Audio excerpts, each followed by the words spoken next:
नशर फिरोज़ मां अवांखे update कंदालू। Report कर रहा है रिजवान अली जुमानी।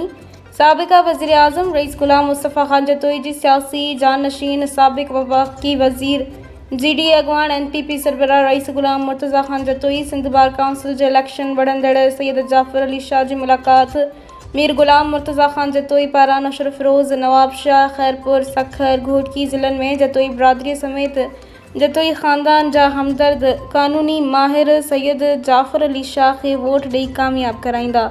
सैयद जाफ़र अली शाह नए सिंध जो नारो हाणी मैदान ते लथो आहे। जेकॾहिं तब्दीली आणी आहे त पोइ गॾिजी जाफ़र अली शाह जा हथ मज़बूत कयो।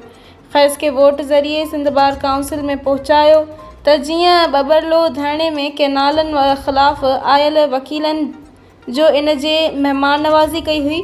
सिंध धरती जे सपोर्टर आहे, जंहिं करे असां ऐं तव्हां ते फ़र्ज़ु आहे त गॾिजी करे ॿारनि जी इलेक्शन में ख़ैस खे कामयाब करायूं। नेशनल पार्टी लॉयर्स पैनल जी खुलेआम हिमायत कयां थो।